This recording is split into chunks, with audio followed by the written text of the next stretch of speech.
Buenas noches. Nosotros estaremos hablando de la unidad 5 que trata de la planeación y supervisión de la auditoría. Este grupo está compuesto por Evelyn Calderón y Nailin Reyes. La planeación de la auditoría. Planear la auditoría es decidir por anticipado qué debe hacerse, cómo y cuándo realizarlo y quién se ocupará de ello. Se trata de determinar qué se requiere para lograr el objetivo central de la auditoría, es decir, la planeación implica prever cuántos y cuáles procedimientos de auditoría habrán de emplearse, la extensión y alcance que se les ha de dar y la oportunidad con que se aplicará. Asimismo, implica asignar los recursos humanos y materiales que intervendrán de dicha auditoría. La planeación de la auditoría no puede tener un carácter rígido. Esta podrá modificarse cuando en su desarrollo el profesional se encuentre con circunstancias no previstas o elementos desconocidos que indiquen la necesidad de hacer variaciones o ampliaciones al programa previamente establecido. Las técnicas y procedimientos que se utilicen durante la planeación de las auditorías se adoptarán dependiendo del tipo de auditoría, sujeto de fiscalización y rubro o subsución por revisar. Importancia del planeamiento. El planeamiento en la auditoría debe efectuarse para obtener suficiente conocimiento de los sistemas administrativos y procedimientos contables y de control, de las políticas gerenciales y del grado de confianza y solidez del control interno de la entidad o empresa a auditar. Determinar y programar la naturaleza, oportunidades y alcance de la muestra de los procedimientos de auditoría a emplear.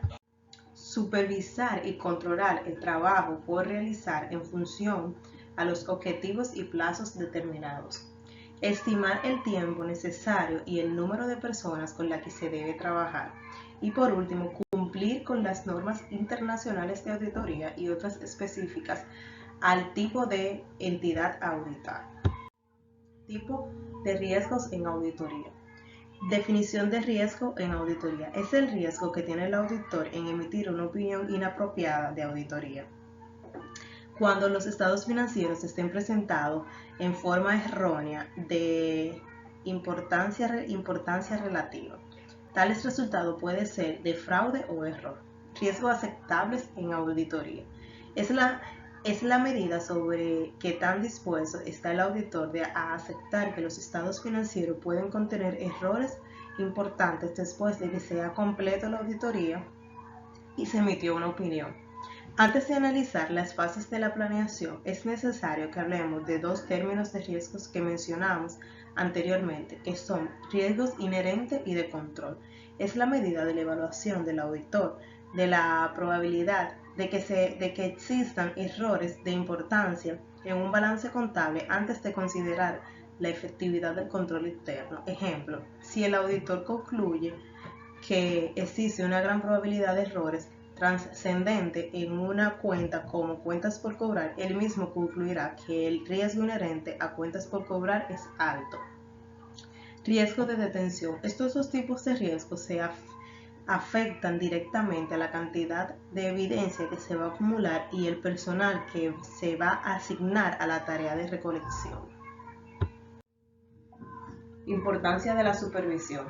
El éxito de cada auditoría depende en gran parte de la efectividad de la supervisión al personal de todos los niveles. La supervisión es un elemento imprescindible para el adecuado desarrollo de la función de la auditoría, ya que permite controlar las actividades que se realizan en ellas.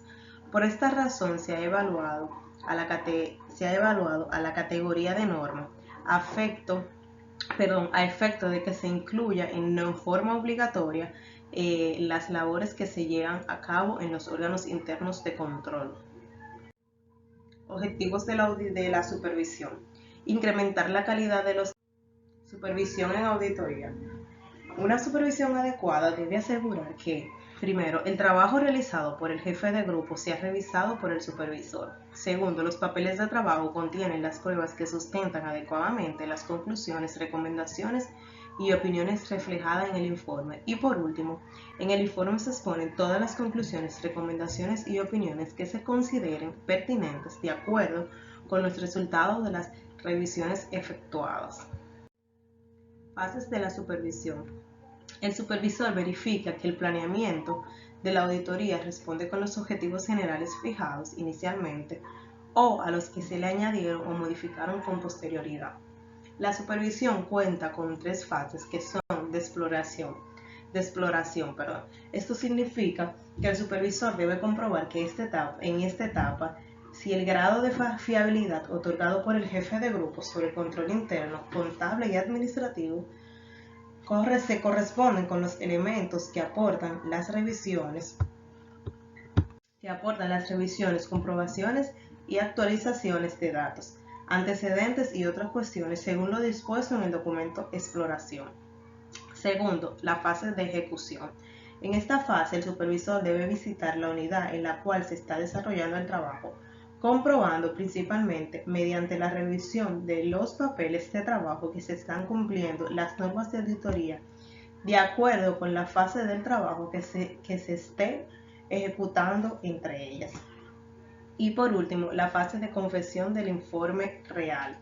En esta fase se le da forma definitiva al informe final de la auditoría y generalmente se termina al concluir esta en el terreno, siendo esta en que el supervisor debe verificar que se han observado las normas de auditoría referido a normas para la presentación de informes.